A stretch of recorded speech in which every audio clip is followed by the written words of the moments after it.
நான் ஒரு பத்திரிகைக்காரன், ஒரு அரசியல் கட்சி தலைவரை புகழக்கூடாது, பாராட்டக்கூடாது. அவர்கள் என்ன குறை செய்கின்றார்கள், குற்றம் செய்கின்றார்கள், அதை கண்டுபிடித்து சொல்ல வேண்டும்.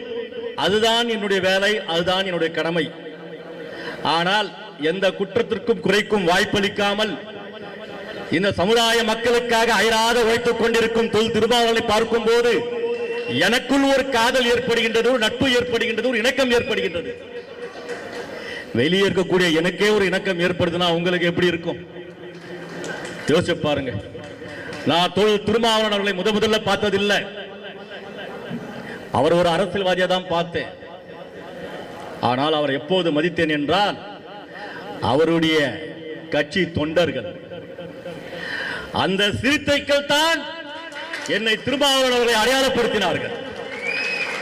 ஒரு தலைவன் தான் அறியக்கூடிய இன்றைய காலகட்டத்தில் விடுதலை சிறுத்தை கட்சிகளின் தொண்டர்கள் தான்.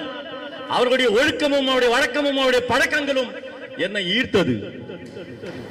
தலித் சமுதாய மக்களை வேறொரு கண்ணோட்டத்தில், வேறொரு பார்வையில் பல குற்றச்சாட்டுகள், குறைகள் முன்னிலைப்படுத்தி, தாழ்வுபடுத்தி, இழிவுபடுத்தி வாழக்கூடிய இந்த சமூகத்தில் அந்த மக்கள் தான் இன்று மற்ற சமுதாய மக்களுக்கு முன்னுதாரணமாக இருக்கக்கூடியவர்கள், ஒழுக்கமானவர்கள், உயர்வானவர்கள், சிந்தனையானவர்கள், அப்படி எல்லோருக்குமே தலை சிறந்து இருக்கக்கூடியவர்கள் என்று அடையாளப்படுத்தியவர் தான் தொல் திருமாவளவன்.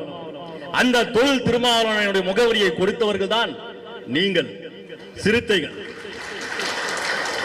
ஒரு அரசியல் கட்சி தலைவன் எப்படி இருக்க வேண்டும் என்று முன்னுதாரணமாக இருக்கக்கூடியவர் தொல் திருமாவளவன்.